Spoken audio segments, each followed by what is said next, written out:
How's it, guys? My name's Little Rob. I'm an alcoholic. Yeah, I was speaking to my sponsor outside now, and it literally feels like I'm in a life story, and I'm just waiting for everyone to give me my blocks. Like that's just how I'm feeling right now. I haven't prepared anything. I thought let whatever comes out, and that's my higher power speaking through me. So, like everyone does, let me start a bit at the beginning. So, I was raised into quite an odd family. My mom married very early. She had my older sister around 20, 21 to an older gentleman, and then I was brought into the world. The house was quite abusive. I saw quite a few things when I was young, and always believed that that's how life was supposed to be. Taking away from insurance, hustling for the money, and just always going on about that. And that's how I thought life, how you got by with life. My first babysitter, I had huge self-pity about.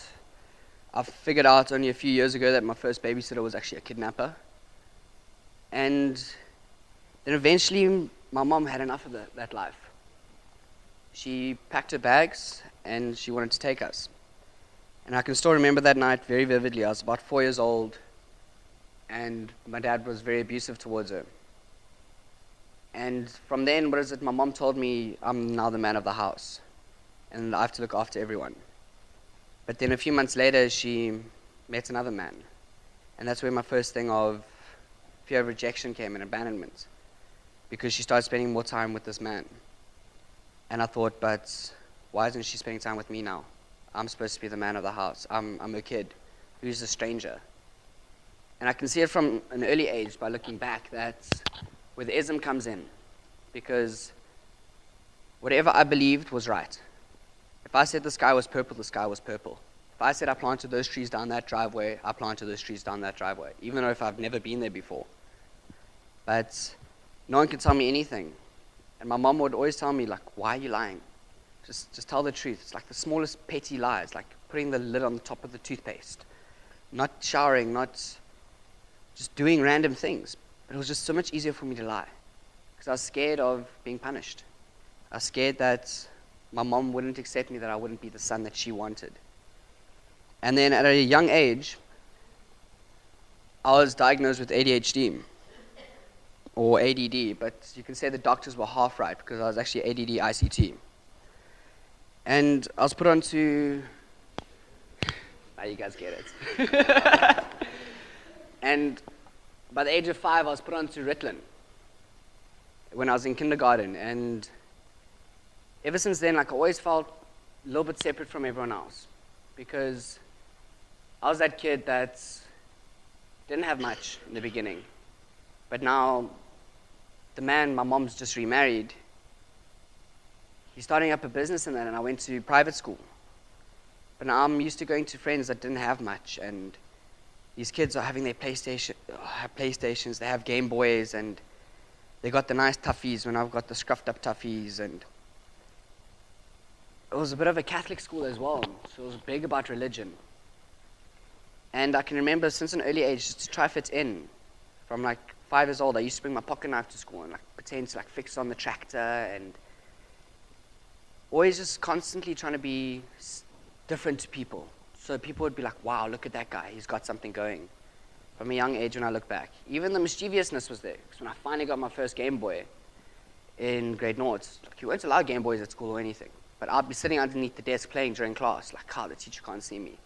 If I get reprimanded, I would get angry. And then slowly enough, with that Ritalin and concert, like with Ritalin, it started to give me more energy and made me feel more comfortable. Like, made me almost forget, like, about my past and everything. So I'd always tell my teacher, I'm not focusing, please can you give me another one? And then slowly it just went up. And then my mom didn't like me because I was very moody, I had mood swings, so she tried to put me on another one for ADHD. So I went on to Satera. And from a young age then, my sleep deprivation kicked in. And I used to start hallucinating and that. By the age, I wasn't sleeping much. I'd stay awake for 2 days at a time because I just couldn't sleep. I was riddled with fear. I have a phobia of rats because I can remember rats gnawing at my door outside, waking my parents up, but there never used to be any rats. I used to see my dead cat walking around the house, and I used to chase my cat, and just constantly thinking I was different. And I can remember vividly lying on my bed at a young age, staring out the window, and there was like a voice in my head. But it was my own voice, which scared me. It started off very soft, and then it got faster and faster and faster. And almost felt like I was in a tornado. And like I could see tornadoes, and I was riddled with fear, and I couldn't tell anyone this because I thought people would think I'm crazy. Like, kids aren't supposed to feel like this. And then eventually, as school went on, I was that small kid that used to get picked on a lot. Like by the age of 10 years old, I was only 1 meter tall. I was a skinny runt. I used to have that side paw thing, the pens in my pocket, the round glasses, the high pulled up socks. And I enjoyed my Star Wars, and I enjoyed my PlayStation games. I hated sports. I was scrawny, I was skinny. So I used to get picked on a lot. I used to get tuned a lot as well because I was slightly different to everyone else.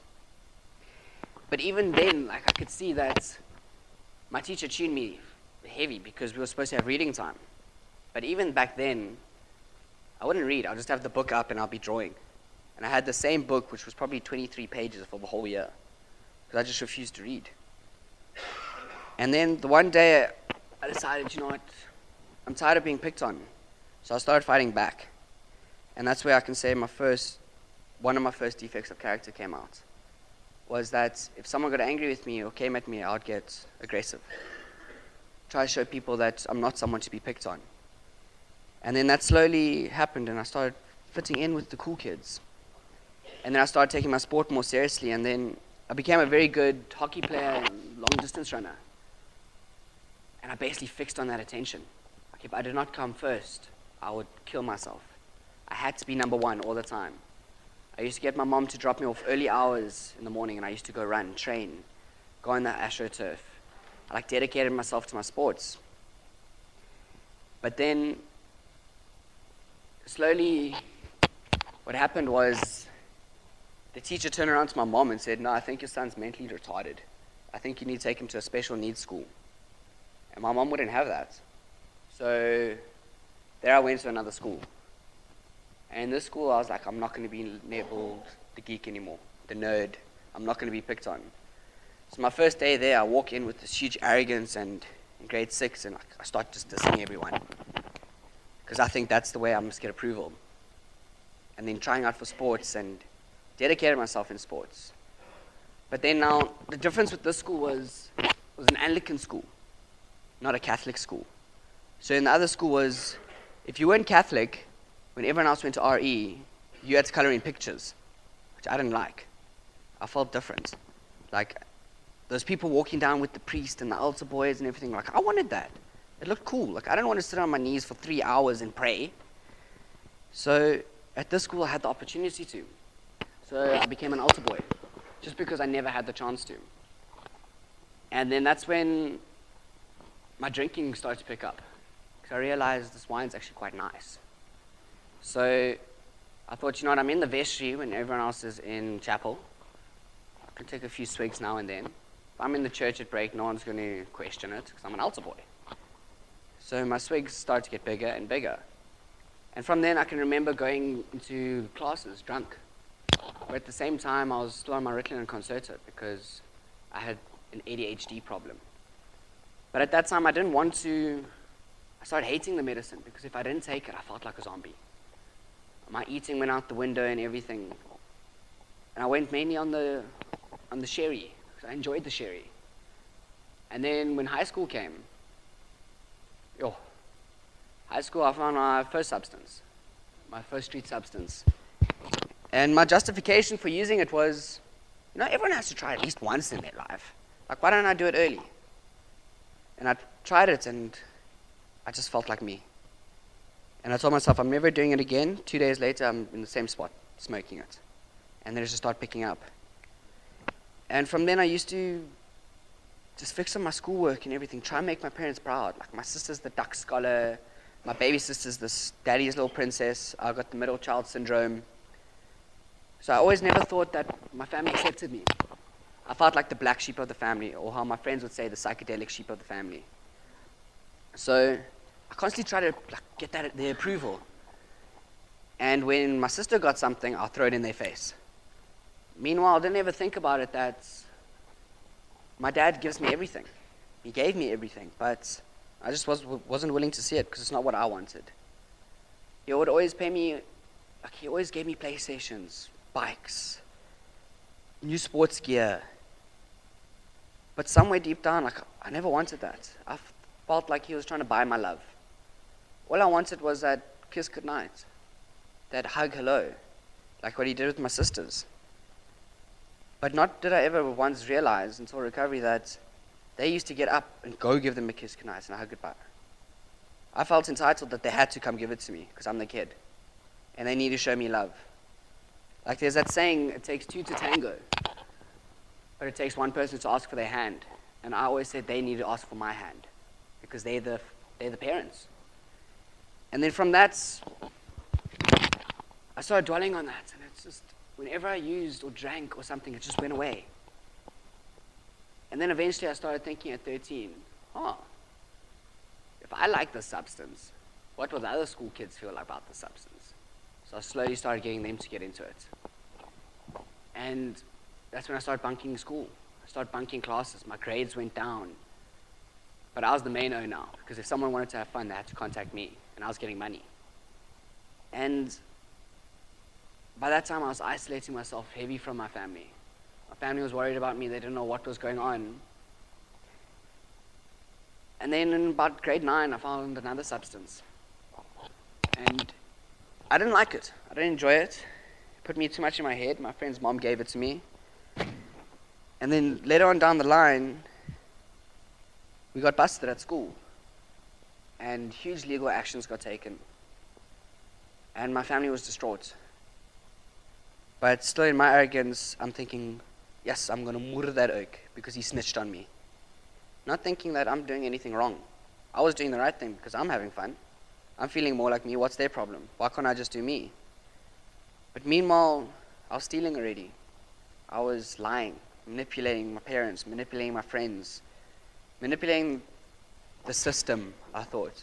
I thought I was ahead of everyone. And then I had a hearing. And my hearing was either I go to juvie or I go to rehab.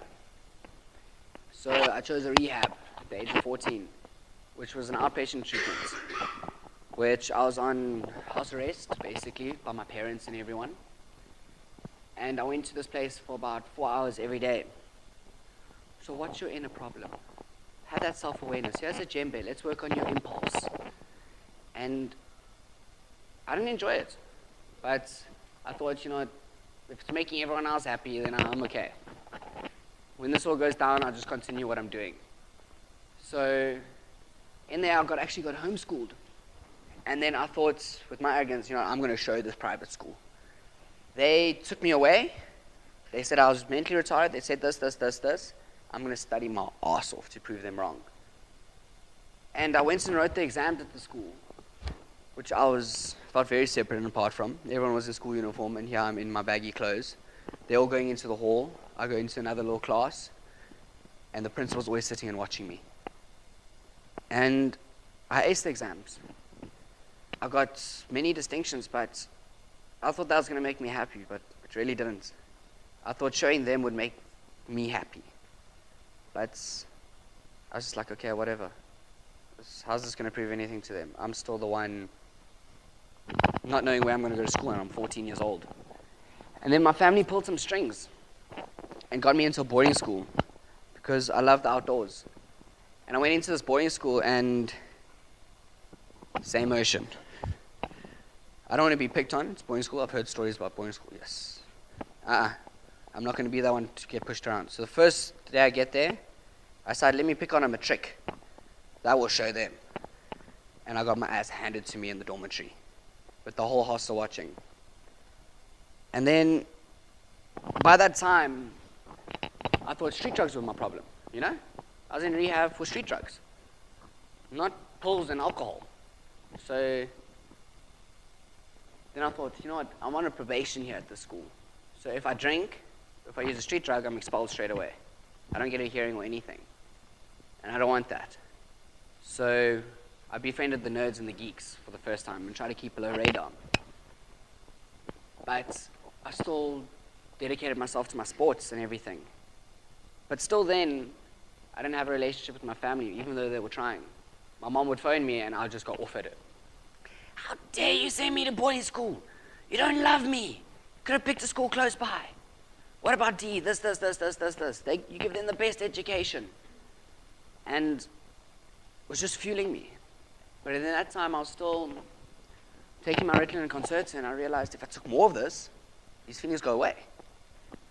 And they won't know that I'm taking this now. Haha, I'm clever. They're stupid. So then I started taking more of my Concerta and Ritalin and everything at night time. Go to breakfast, have a downer, see how long I can stay awake in class. Academics aren't important, it's my sports. My sports make me cool. Where are my academics going to get me in life? And then I made some friends, some very good friends, but no one ever knew what I was doing. I didn't want them to know because my reputation back in Johannesburg was shot. People weren't allowed to play with my baby sister because I was known as the junkie, the young junkie that is selling drugs, doing this, doing that, so my baby sister's going to be like that. My sister got picked on because of me. My dad tried to keep it down because of his company. My mom was slandered every day, but not once did I ever think of their pain. And then, as the time continued, I started bunking classes again. Let me go take a few more things, go stand on the Stardens Bridge, bunk class, just dedicate myself in sports. But then as a true alcoholic, my last day of probation, I get caught drinking. I can remember sitting in that final assembly and the group of guys that I was caught with got called up into the office, into the vice principal's office, and exactly when I sat down, they're like, "No, Rob, what are you doing here?" Principal's office. And it was literally the last day of school. I was about to catch my flight home in 2 hours. And then I'm thinking again, yes, I screwed up again. On my last day, I get caught. The thing I was angry about the most was not that what I was doing. I was angry because I got caught. I always had one rule in life, you're only doing something bad or something wrong if you're caught. It's only illegal if you get caught. Other than that, no one knows what you're doing, so I can do it. It's my arrogance out there. And then eventually I didn't want to go to school because I've destroyed my family again, taken out the will again. They're saying, we don't know what to do with you. I've been sent to so many psychologists, psychiatrists already. They don't know what to do with me either. And then I lost hope in myself, and I went to quite a government school, quite a rough school. But there I could be who I was without hiding, I found. If you got caught with a substance, you were suspended for a Saturday and Sunday on the weekend. So I was loving it. I could go to class, they wouldn't do anything to me. I had no consequences due at that school. You could get away with it, whatever you want. And that's what I loved. Because I thought, now I don't be into shit if I do something. And as that went by, everything just escalated. But still at this time, I'm thinking I'm clean because I haven't touched a street drug yet. So I don't have a problem. I'm just on alcohol and pills.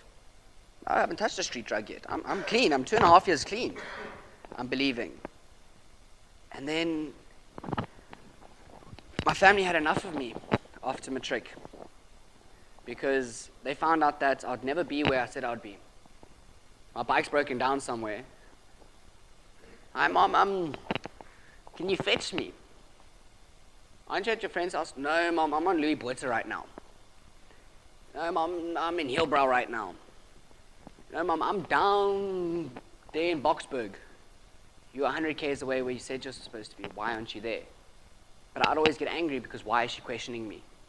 I'm old enough, I can make my own decisions. I've gone through a whole life of pain and trauma and everything. Who is she to judge me, I used to think. And she took my brunt. Because whenever they gave me truth, I didn't want to accept it. And then they thought, you know what? Let's send Rob to the outdoors. Because There you won't be able to get anything. It's building men. And I believed that I wasn't going to do anything there. I believed this is going to be my final straw. And I went there to live on a game farm. And 3 weeks later, what do you know? I've got another substance. But now I'm back on the street substances. And things just started getting out of control. Didn't phone anyone, I loved it, because I was isolated from the world. Didn't have any phones, technology, anything. Lived in a tent, hiked. And then after that, no one knew what I was doing in my family. They thought I was still clean. And I went to varsity because I wanted them they wanted to be proud of me. My sister just graduated with honors. My baby sister's excelling in her new school. So let me go to varsity and show them that I can actually go to varsity and I can do this. And at that varsity, I believed. It's a small town. Nothing's going to happen. So this is going to be my solution. Another geographical. And then from there, it's just 2 hours later of being there, I'm sitting in my room and I'm off my bracket. And I thought, let me try and make my parents proud. Be the son that they want me to be. And things just started spiraling out of control. I didn't go to lectures. I didn't do anything. I started dealing again. But not once did I ever think my life was unmanageable. Meanwhile, the only time I ever went to a bar was to go steal toilet paper so I can go to the toilet. Never had money, but I'm still going to get my private island. Didn't ever clean my clothes, didn't ever shower, didn't do anything. All I was concerned about was my fix. And if someone called me out on it, I would get angry. And eventually then, that's all I cared about. I didn't care about anyone else. Everything that I stood for, that I believed, went out the window.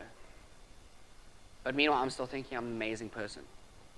I'm the highlight to women. Meanwhile, I'm 40 kgs with infected eyes and green gums, walking around. Now, all the ladies love me.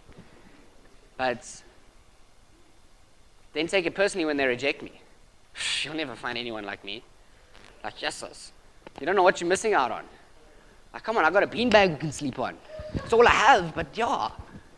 And then, eventually, I was dating a girl that was just like me. But eventually, she couldn't even put up with me. So I ended up going to live with the dealer. And then the dealer even turned around and said, yes, but you're going to kill yourself out my house. You're not allowed here. And then I got angry.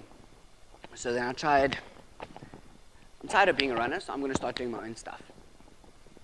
And so I did.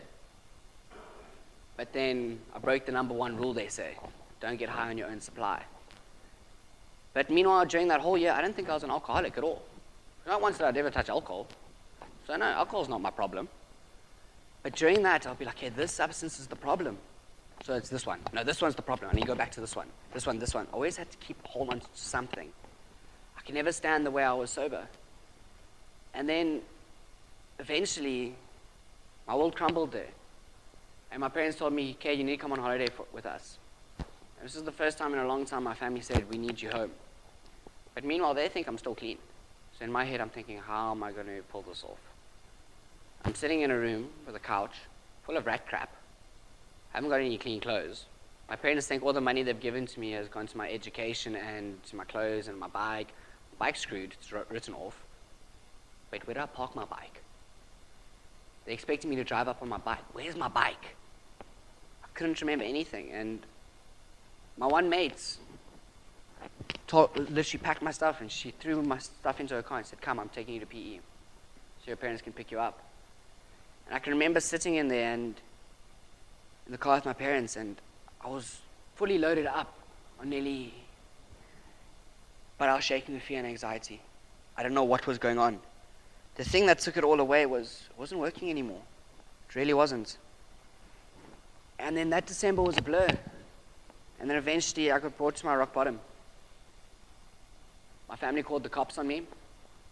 Even though with my arrogance, the cops drive past my house and I call them back. Come.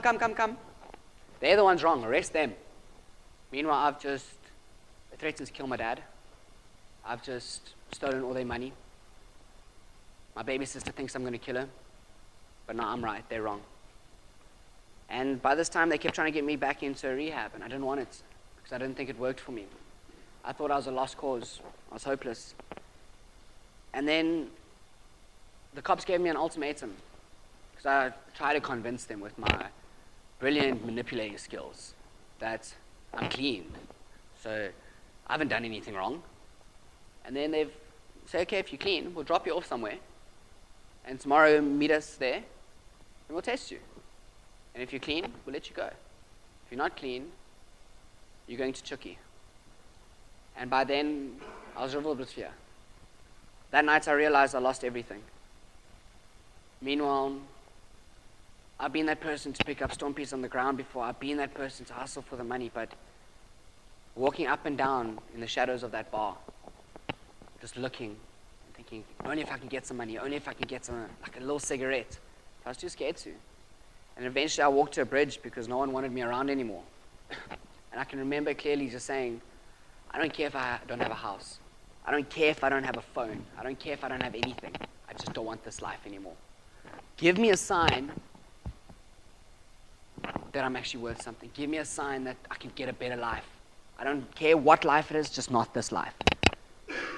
And then I walked home, even though I got told if I went onto my property, I'll get arrested. And I agreed to rehab. And then that's where I found the rooms. And not once did I ever think in that beginning that this is going to help me. This is grief therapy. Why do I need to listen to other people's shit? Like, I'm the problem here. Why don't people help me? And at that rehab, it took me 18 days to realize that I was actually in Cape Town. Meanwhile, I was jumping the fence and trying to go get things because I didn't need this. I'm doing this because I want to stop the other things, besides this one. And then eventually, I came to the terms that even if I just had the one substance, the one drink, I'm fucked. If I don't have it, I'm fucked. And that's when I cried for 5 hours. I realized I don't know what to do with my life. And then I got tricked to go to the house on the hill. I got told I was going to a halfway house. I'm thinking, yes, I'm going to go jawling now. I'm going to go surf and get booked in. They're like, no, but you're here for 3 months.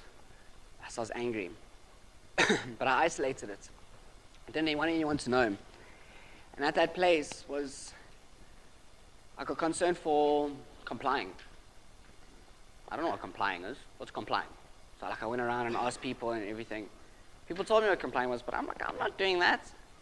Meanwhile, my whole life I actually complied because I didn't ever want to be caught. I always wanted to go under the radar. And then the one day, I can remember, yes, my reality was handed to me. I was fearful to go out for the first time. And that day I was about to go out, the whole house concerned me. I walked out there crying. And like what my one mate says, humility through humiliation. And I was humbled there. And through that process, I realized I don't have anywhere to go. I'm a young guy. I'm young, I can still experience life, can't I? Meanwhile, in the back of my head, a changing point was to me when one of our friends died. And he was my age. And I looked and I said, you know what? If I continue, I'm going to be like that. I saw the pain in everyone else's eyes, rushing this guy to the hospital and everything. Went to his funeral and all I could look at was his family and his sisters and seeing the pain in their eyes. And I didn't want that. I didn't want that to be my family because I could picture it there. And then I started putting my stuff, started working this program properly because I didn't want that at all. And by then, I still wanted to go back to varsity. I still wanted to do everything. But then I got told that I can go live with my grandfather.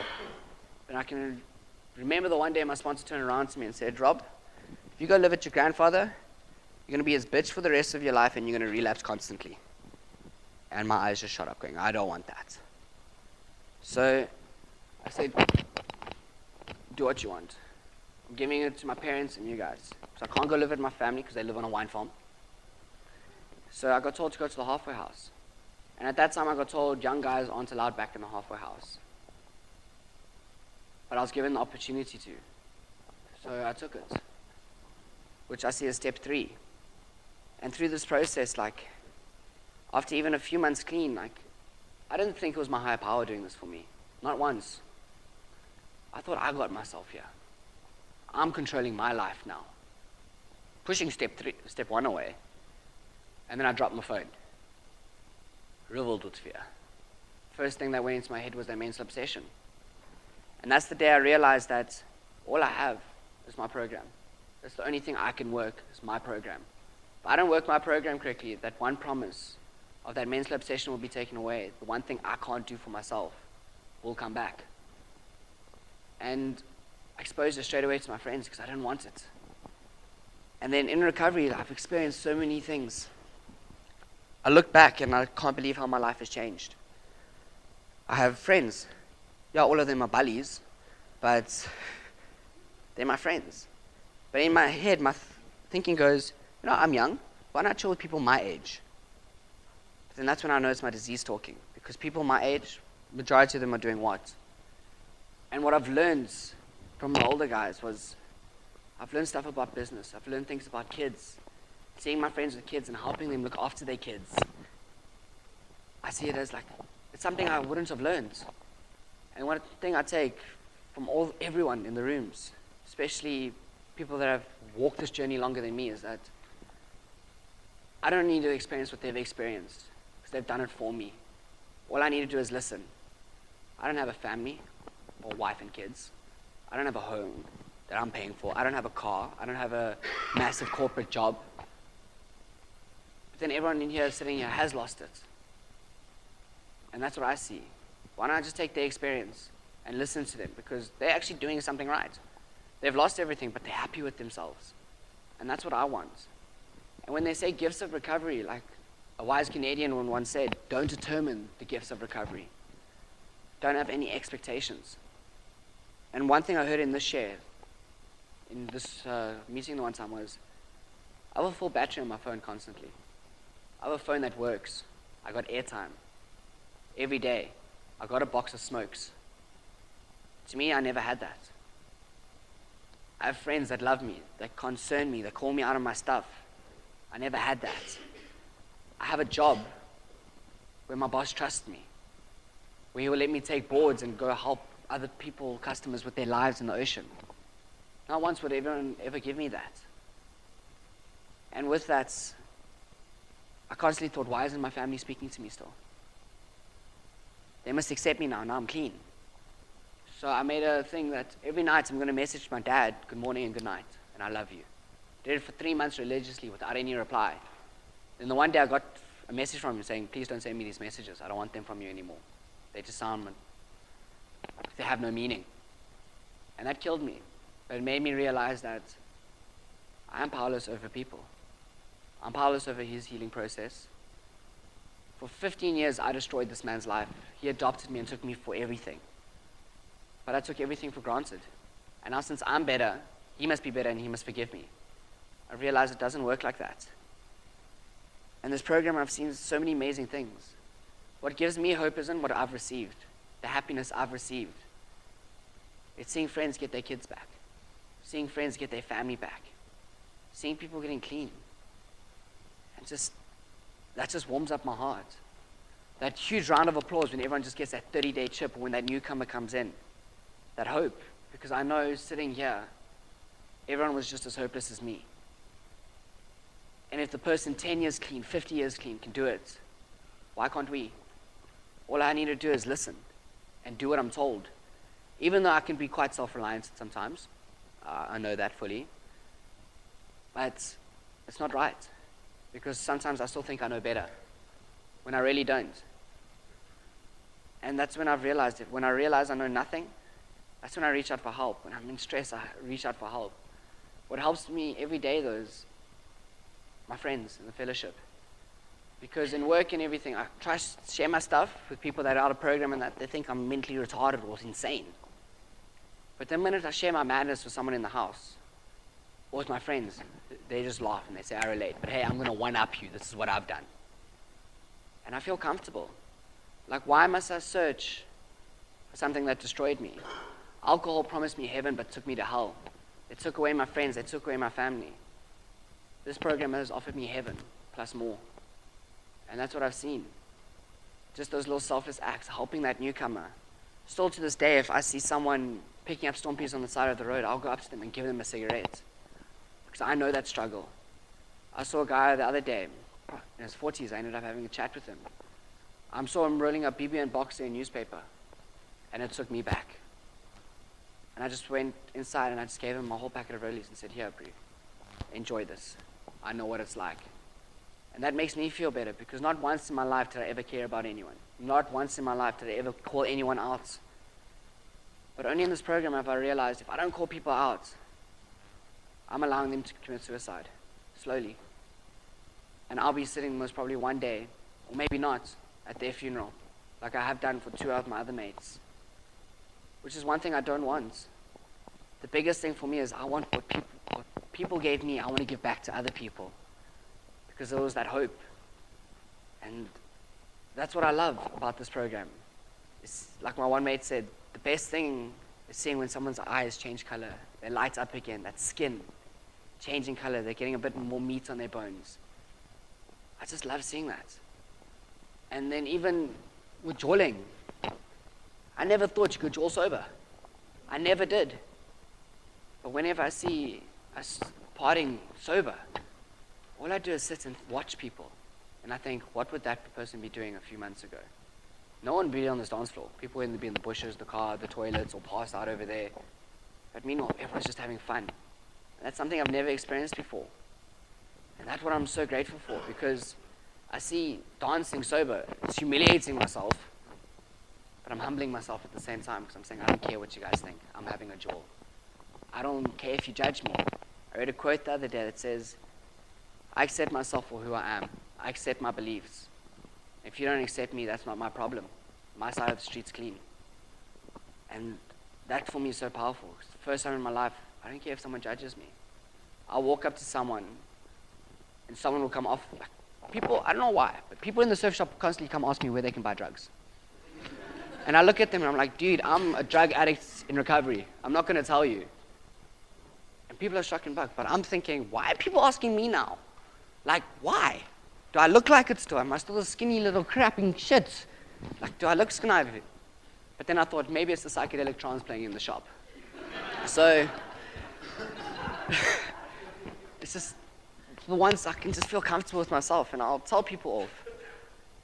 And not enable people nowadays and be like, no, you want to do your own thing? Go do your own thing. I'm doing mine. And yeah, for this I'm thankful for everyone who sits here, because everyone, they're the ones that saved me. Sitting down and just saying a mate saying, listen up, can I meet up for a chat? Which most of the time they don't do, they just see me in the water or paddle out and come have a chat or paddle in. And it's amazing to walk around in a town.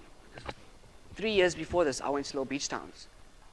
And everyone crossed the road, they didn't want to be around me. Now I walk to the shop, to the Shell garage, and I get greeted by everyone in every single shop. And they know me by name. And I have this huge smile on my face, because for the first time in my life, I'm known for the right thing. I'm not known for that person, that's the guy you avoid. That's the person you hold your money onto. You don't put your money down. People are starting to trust me, which I've never experienced in my life, but this is what the program's given me. Mates at phone and say, come, let's ukula surf. Let's go. XC. And it's like, I can guarantee you some of the other surfers probably hate us in the ocean. Because, yeah, Weber's going, yay! Why are you shouting? And everyone looks at us like we're weird and retarded, but that's my happy place, is the ocean. And like someone said to me the one day, it's like, who doesn't even surf? He says, well, that's actually quite amazing. Because you're in the ocean. It's the weather and everything. That's step one. You're powerless over the waves, powerless over the conditions. You can't stop the wave, but you can learn to ride it, which is the program. Step 3, I'm giving myself to the ocean. I don't know if I'm going to drown, like my one mate's and I experienced the one day. I don't know what's going to happen in the ocean. And then it's a step 6 and 7, because yes, if someone drops on your wave, yes, I want to skeg you, eh? But then it's like, you know what, whatever, just paddle off, it's a wave. And then it's my step 11. It's because in there I'm just feeling so serene, like so chilled, relaxed. Time doesn't exist. And it's my moment where I can just sit with my friends and we can share our stuff. And for that I'm blessed to have a group of friends that actually, even though they're bullies, have a group of friends that chat. And they call me out on my thing, even when I'm surfing, which I don't like. The amount of times I've been told, hey, but, let's tune your sponsor. Yeah, tomorrow. 3 weeks later, hey, but, have you tuned your sponsor? Yeah, tomorrow. Which I'm grateful for. A small little town, this fellowship, somewhere I've never experienced, because I can remember sitting at an H&I thing, one day clean, someone sharing 3 months and saying, you know what, I want what that person has. Only if I can get 3 months. And meanwhile here I'm seeing my friends 1 year sober, me 1 year sober. I never thought I'd get here. And for that, that's the program. That's my higher power. There has to be something out there. Because if I got clean, anyone else in this room got clean, I know my self-will didn't get me here. Because my self-will only ever got me into the dumpsters. But for the first time, something's in the back of my head, I'm actually listening to that voice. Don't do that. That's going to get you into cuck. But when I listen to it, sometimes I don't get into cuck, but I get myself into cuck. Because I'm thinking, damn, now I need to go make amends. Something I don't like doing, but it's the process where I have to trust and surrender to. And for that, I'm grateful, because AA has given me a life I never thought I would get. My prayers were answered on that bridge. I just wanted life, anything but this, and it was given to me. Beginning, I fought it, but the more minutes I surrendered to it, I actually realized my prayers were answered. And for that, I'm grateful. Thanks for letting me share.